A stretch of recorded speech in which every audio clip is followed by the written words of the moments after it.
ভবিষ্যৎ যুদ্ধের প্রস্তুতিতে প্রযুক্তিগত সক্ষমতা আরও বাড়াচ্ছে চীন। দেশটির সামরিক বাহিনী জানিয়েছে, উন্মুক্ত সাইবার স্পেস থেকে উচ্চমূল্যের সামরিক গোয়েন্দা তথ্য সংগ্রহে কোয়ান্টাম প্রযুক্তি ব্যবহার শুরু করেছে দেশটি। পাশাপাশি একাধিক কোয়ান্টাম ভিত্তিক সাইবার যুদ্ধ সরঞ্জাম পরীক্ষামূলকভাবে উন্নয়ন ও মাঠ পর্যায়ে যাচাই করা হচ্ছে।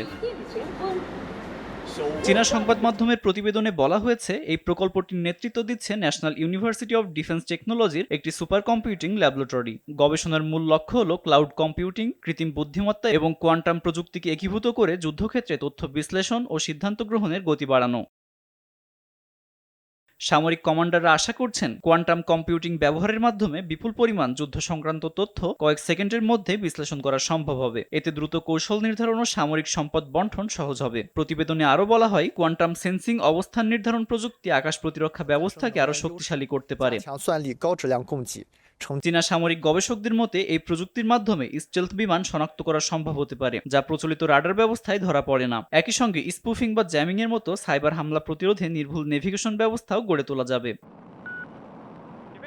গবেষকরা সামনের সারি সেনাদের সঙ্গে সরাসরি কাজ করে বাস্তব চাহিদা অনুযায়ী প্রযুক্তি উন্নয়নের উপর গুরুত্ব দিচ্ছেন। চীনা সামরিক কর্মকর্তাদের ভাষ্য, দ্রুত অভিযোজন ও ভবিষ্যৎ যুদ্ধের ধরন বোঝায় নতুন সাইবার অস্ত্র উন্নয়নের মূল ভিত্তি। আব্দুল মালেক, RTV।